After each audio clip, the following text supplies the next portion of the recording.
Moving to a new town is always a jolt, a disruption of the familiar rhythm of life. But for my family, our move to the seemingly picturesque town of Havenwood, USA, felt less like a gentle adjustment and more like being dropped onto an alien planet. We were the new family, the outsiders, and the only black family on Elm Street, heck, in the whole neighborhood. My name is Rustin, and at 13, I was about to learn that some walls aren't made of brick and mortar, but of glances, whispers, and a chilling kind of quiet. My father, a man whose quiet strength had always been my compass, had taken a job at a small manufacturing firm here. He was good at what he did, dedicated and skilled. But even he wasn't immune. I'd hear him on the phone sometimes, his voice tight, talking about microaggressions, about being overlooked for projects, about the casual dismissal he faced from some colleagues. Prejudice wasn't just a distant concept in textbooks. It was a current that ran beneath the surface, even in a place named Havenwood. Starting at the local middle school was like walking onto a stage where I didn't know the script. The stares started immediately. Not just curious glances, but prolonged, evaluating looks, often accompanied by whispers. My skin, the very shade of me, seemed to be the main topic of conversation. Recess became an exercise in isolation. Lunchtime meant navigating a cafeteria filled with hushed tones and pointing fingers. The questions, when they came, were blunt, ignorant, and hurtful. Why is your skin so dark? Do you live in a normal house? Can you even swim? It wasn't just the kids. Some teachers, subtly, unintentionally perhaps, contributed to the atmosphere. The way they'd hesitate before calling on me. The slightly lowered expectations I felt radiating from them. The times complex questions in class seemed directed at me with an unspoken challenge, as if testing my right to be there. It was a constant, low-level hum of not belonging, amplified by the overt actions of my classmates. The bullying escalated from whispers to direct insults. My hair, my clothes, my voice. My very existence became targets. Hey, look, it's the Dark Knight without the cool suit, a kid named Ryan yelled across the bus one morning. Another time, a group cornered me by the lockers. Go back to where you came from, someone spat. The words stung, but the casual malice behind them cut deeper. They would laugh, jeer, and sometimes it got physical. Shoves in the hallway, trips in the cafeteria, my backpack being kicked around like a deflated football. Then came Jacob. Jacob wasn't the ringleader, but he was the most persistent, the most vicious in his personal attacks. He seemed to relish making me feel small, exposed, unwanted. His favorite tactic was targeting my family. Your dad works in a factory? Huh. My dad owns 3 companies.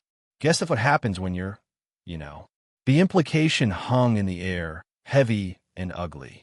He'd call my parents low class, uneducated, ghetto, using every stereotype he could conjure, all tied back to the color of our skin, to the fact that we were black and didn't fit his narrow view of what belonged in Havenwood. Those words hurt the most. They weren't just about me.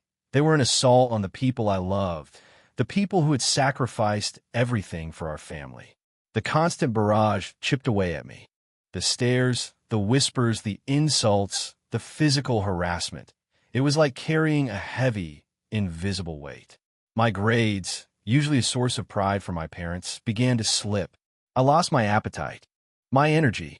I started dreading school, my stomach clenching every morning. The joy I once found in simple things withered. I felt isolated, alone in a sea of faces that seemed to judge me constantly. One evening, unable to hold it in anymore, I talked to my father. I told him everything. The stares, the insults, Jacob's cruel words about him and Mom. His face, usually so strong, softened with understanding and pain. He didn't dismiss my feelings or tell me to just ignore it. He listened. Son, he said, pulling me into a hug, his voice gentle but firm. What they're doing is wrong. It's ugly, and it's born of their own ignorance and fear. It has nothing to do with who you are, Rustin. He held me at arm's length, looking into my eyes. Don't let their words define you. Don't let their hate dim your light. Be strong, stronger than their prejudice. And he added, a thoughtful look on his face, your mother and I taught you to swim, didn't we? To handle currents? Life is like that river, son. There will be currents that try to pull you down, people who try to push you under. But you remember what I taught you. Stay calm. Find your stroke. And if you have the chance, use your strength not just to stay afloat, but to help someone else. His words were a balm, a reminder of the values he and Mom had instilled in me. Resilience, compassion, integrity. He told me to focus on my studies, on being the good person they raised, and to let my actions speak louder than their hateful words. His advice became my anchor. I still felt the stings, the isolation, but his words gave me a sense of purpose. I wouldn't let them break me. Amidst the sea of indifferent or hostile faces in my class, one stood out. Hendrik. He was quiet, observant. He didn't join in the bullying, and sometimes I catch him looking at me with a flicker of something that looked like sympathy. One day, during a group project, he approached me. "Hey, Rustin," he said, his voice hesitant but friendly. "That drawing you did, it's really good. You're a talented artist." I was taken aback. It was the first genuine compliment I'd received from a classmate since moving here. We started talking, first about the project, then about other things, video games, movies, school. I quickly realized Hendrik wasn't like the others. He saw me, not just the color of my skin. There was no judgment in his eyes, only curiosity and kindness. We started eating lunch together, working on assignments. In a school where I felt utterly alone, I found a friend. Hendrik became my ally, a small but significant crack in the wall of isolation that surrounded me. The bullying didn't stop overnight, but having Hendrik by my side made it easier to bear. He didn't stand up to the bullies directly. He was quiet, like me, but his presence was a silent statement, a refusal to participate in the wave of prejudice. Jacob, however, remained relentless. He seemed infuriated by my resilience, by the fact that I hadn't crumbled under his attacks. His bullying grew more personal, more disgusting. One day, he took it too far. He walked past my table in the cafeteria, a smirk on his face, and deliberately spat on my lunch tray before walking away, laughing. Something inside me snapped. The humiliation, the sheer disrespect, it was unbearable. I stood up, wanting to confront him, but Hendrik put a hand on my arm, his expression warning me. I took a deep, shaky breath, picked up my tray, and threw the ruined food into the trash. But the image of his sneering face, the feel of his contempt, lingered. Later that afternoon, walking home along the route that followed the edge of the wide, murky Havenwood River, I was lost in thought, replaying the day's events. The river here was known for its deceptive currents, deep and unpredictable. Suddenly, I heard shouting, urgent, panicked yells carrying on the breeze. "Help! Someone help!" I ran towards the sound, my heart pounding. As I reached the riverbank, I saw a terrifying sight. There, struggling in the dark water, being pulled relentlessly downstream by a strong undertow, was Jacob. His friend, pale and frozen with fear, stood on the bank, wringing his hands and screaming for help, too terrified to jump in. The stretch of river was isolated. The houses in this area were few and far between. Most people were still at work. My mind flashed back, the insults, the shoves, the spitting on my lunch. Every cruel word, every act of humiliation. This was Jacob, the boy who had made my life hell. But then, my father's words echoed in my mind. Use your strength not just to stay afloat, but to help someone else. There was no hesitation, no thought for revenge for letting him suffer, just the instinct to save a life. Dropping my backpack, I kicked off my shoes and dove into the cold, fast-flowing water. The current immediately grabbed me, stronger than it looked from the bank. But Dad had taught me well. He'd spent hours teaching me to read the water, to conserve energy, to fight against the pull when necessary. My body remembered the training. I focused, powering through the swirling water, my eyes fixed on Jacob, who was flailing, panicking, being dragged further away.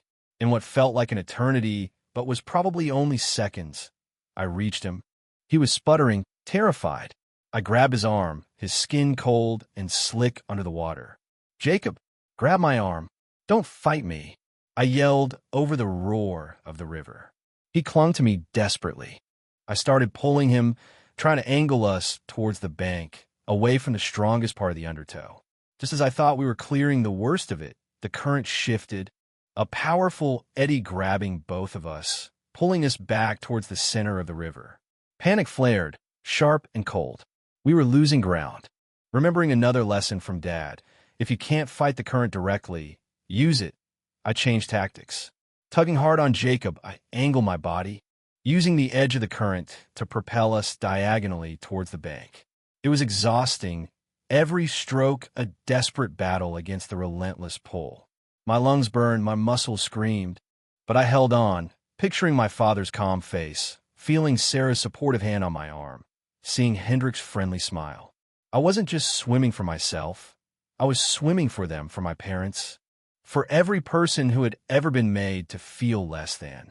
Finally, after what felt like an impossible struggle, we broke free of the strongest current, closer to the bank.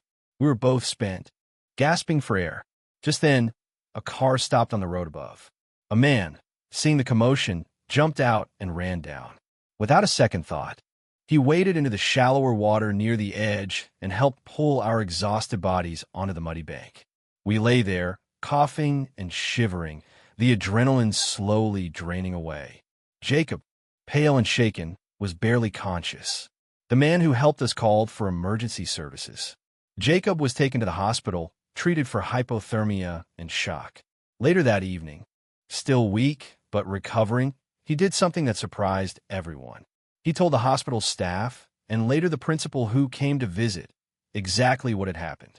He recounted the bullying, the lunch incident, and how I, the boy he had tormented, had jumped into the dangerous river without a moment's hesitation to save him. He expressed deep remorse for his actions and asked to see me. When I saw him in his hospital bed, the sneer was gone, replaced by a look of profound shame and gratitude. Tears welled in his eyes as he spoke. Rustin, I am so sorry. For everything. For being such a jerk. You saved my life. After how I treated you. I don't know why you did it. My dad taught me to swim, I said quietly, and he taught me to help people. My act of courage didn't stay quiet for long. Jacob's account spread through the school like wildfire. The principal, touched by the story, organized a special assembly. In front of the entire student body and faculty, he recounted the incident, highlighting the dangers of the river and the extraordinary bravery I had shown. He spoke about character, about looking beyond differences, and about the power of compassion. I was called up to the stage and presented with a certificate of commendation. The story quickly went viral online. Local news picked it up, then national outlets. Suddenly, I wasn't just the new black kid. I was the brave kid who saved his bully. The response was overwhelmingly positive. People online praised my courage, my selflessness, and used the story to condemn racial prejudice. The change at school was remarkable. The stares didn't disappear completely. Some things take time, but the looks of disdain were replaced by glances of awe, respect, and even shame. Kids who had mocked me came up and awkwardly apologized. Teachers who had seemed distant or prejudiced now looked at me with genuine admiration. They acknowledged the wrong they had done, often without me even having to say anything. The wall of isolation crumbled. Hendrik was beaming, proud to be my friend. The story even reached my father's workplace. His boss, seeing the news report and recognizing the name, called my father into his office. Instead of disciplinary action for perceived underperformance, he praised my father, not just for raising a brave son, but for being the kind of man who instilled such values. He spoke about diversity and inclusion, about judging people by their character, not their background. It felt like a shift, a recognition not just of my courage, but of my father's worth. Weeks later, in a ceremony at Town Hall, the head of Havenwood presented my family with a special commendation, honoring my bravery and recognizing our family as valued citizens who embodied the town's best values.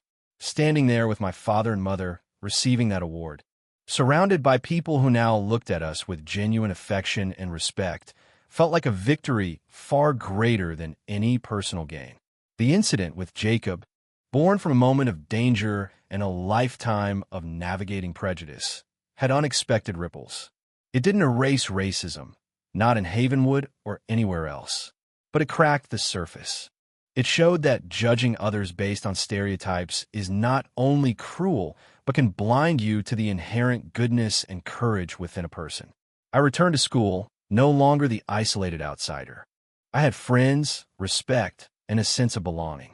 Jacob and I weren't best friends, but we had a quiet understanding, a bond forged in the cold, dangerous waters of the river.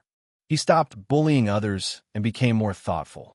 The school started initiatives to promote diversity and inclusion, spurred by the incident. My family found their place in Havenwood. The quiet respect we earned that day paved the way for genuine connection with our neighbors. We were no longer just the black family on Elm Street. We were the family with a brave son, the family who embodied compassion, the family who belonged. The river had its currents, and life had its prejudices, but courage, kindness, and the willingness to help others could navigate even the strongest pulls, leading to a place where everyone, regardless of the color of their skin, could find their haven.